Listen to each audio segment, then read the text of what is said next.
தாய் தமிழ் உறவுகளுக்கு வணக்கம்.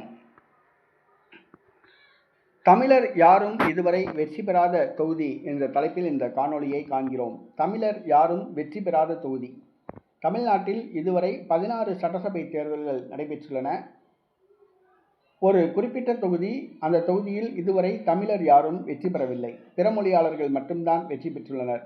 தமிழ்நாட்டில் ஒரு தொகுதியில் தமிழர் இதுவரை வெற்றி பெறவில்லை என்பது வருத்தமான ஒரு அதிர்ச்சியான ஒரு செய்தியாகும்.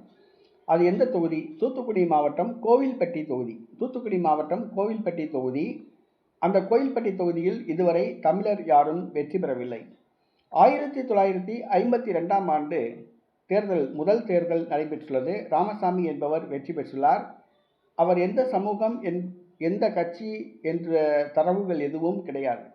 அதற்கு பிறகு இதுவரை 15 தேர்தல்கள் நடைபெற்றுள்ளன. அந்த 15 தேர்தல்களிலும் தமிழர் யாரும் வெற்றி பெறவில்லை. தெலுங்கர்கள் தான் வெற்றி பெற்றுள்ளார்கள். அழகர்சாமி என்பவர் வெற்றி பெற்றுள்ளார். அய்யலுசாமி என்பவர் வெற்றி பெற்றுள்ளார். சியாமலா என்பவர் வெற்றி பெற்றுள்ளார். கோயில்பட்டி ராஜேந்திரன் வெற்றி பெற்றுள்ளார். முன்னாள் அமைச்சர் கடம்பூர் ராஜு வெற்றி பெற்றுள்ளார். இவர்கள் அனைவருமே தெலுங்கர்கள். அந்த தொகுதியில் தமிழர்கள் யாரும் வெற்றி பெறவில்லை. தமிழர்களை நிறுத்தினால் தெலுங்கர்கள் வாக்களிக்க மாட்டார்கள். ஆகவே திமுக, அண்ணா திமுக, காங்கிரஸ், பாஜக இவை எல்லாருமே தமிழரை வேட்பாளராக நிப்பாட்டுறது கிடையாது. தெலுங்கர்களை தான் நிப்பாட்டுறாங்க.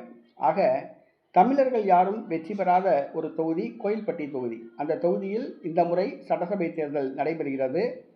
தமிழர்கள் அனைவரும் ஒன்று சேர்ந்து போட்டியிடுகின்ற ஒரு தமிழர் வேட்பாளருக்கு வாக்களிக்க வேண்டும். அவர் திமுகவில் தமிழன் போட்டிக்கிட்டால் தமிழனுக்கு வாக்களிங்க. அண்ணா திமுகவில் போட்டிக்கிட்டால் அண்ணா திமுகவுக்கு தமிழர் வேட்பாளருக்கு வாக்களிங்க. இல்லை நாம் தமிழர் கட்சியில் தமிழர் வேட்பாளர் நிப்பாட்டுவாங்க, கண்டிப்பாக அவருக்கு வாக்களிங்க. ஆக கோயில்பட்டி தொகுதியில் இந்த முறை தமிழர் வெற்றி பெற வேண்டும். ஆகவே தமிழ் மக்கள் ஒன்று சேர்ந்து ஒரு தமிழருக்கு வாக்களிக்க வேண்டும். கோயில்பட்டி சார்பாக ஒரு தமிழர் வெற்றி பெற்று தமிழக சட்டசபைக்கு செல்ல வேண்டும். ஆகவே ஏறத்தாழ இதுவரை நடைபெற்ற 16 சட்டசபை தேர்தல்களில் தெலுங்கர்கள் தான் வெற்றி பெற்றுள்ளனர். இந்த முறை தமிழர் வெற்றி பெற தமிழ் மக்கள் முயற்சி செய்ய வேண்டும். தங்களுடைய ஒற்றுமையை காட்ட வேண்டும்.